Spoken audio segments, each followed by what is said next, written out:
can you define what a civilizational battle?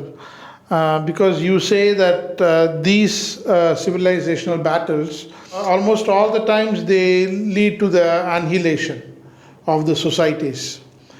Are there any precursors to what you are saying? Like, can you give us examples in history, not just Indian history, anywhere in the world, where this sort of civilizational battles has led to annihilation of that society or that civilization? That's a great question. I will split this into three, actually. The first point is, what is a civilizational battle?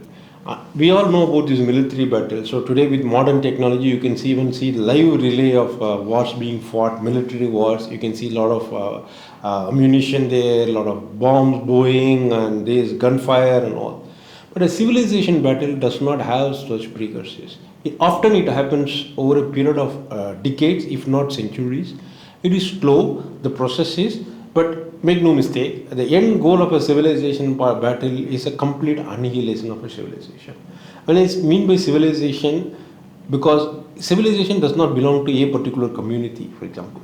It belongs to everybody who is practicing that faith. So unless they culturally destroyed, right, we call it as a cultural genocide sometimes. Right? It may not have to be physically, but they just have to disown their ancestors, they have to disown their ancestral practices, they just have to move into an entirely different way of doing things. So that is how the civilizational battle is ultimately takes place.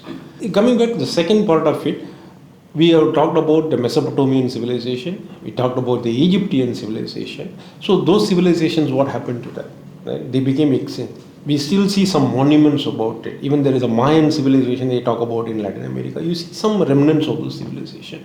So Professor Jean Leamy talks about the civilizations in this way. When he talks about the Rig Veda, he says that the pyramids have been eroded by the desert wind, the marbles have been broken by the earthquakes, the gold has been stolen by the robbers.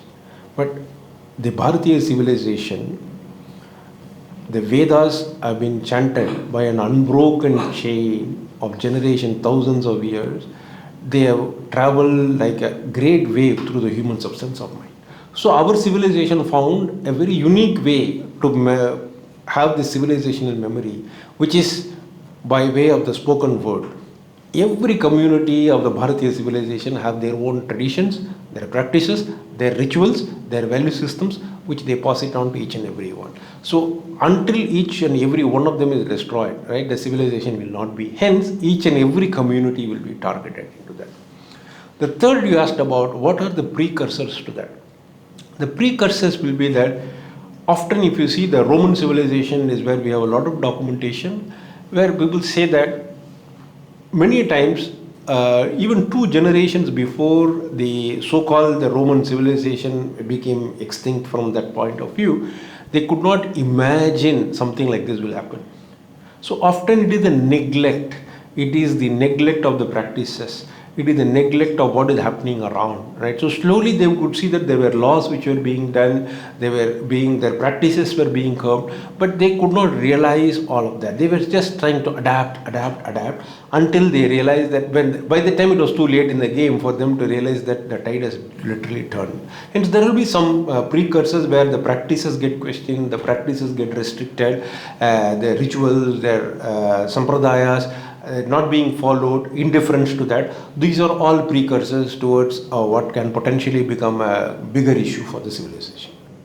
So any present day laws that are curbing Hindus, not to letting them do their rituals and all, do you think those might fall into that category?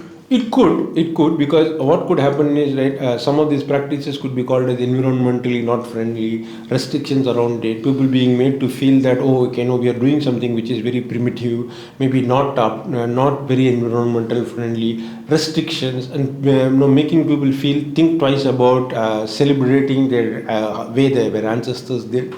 So all this questioning each and every one step of the process starts making it a bit more difficult for the civilization to flourish.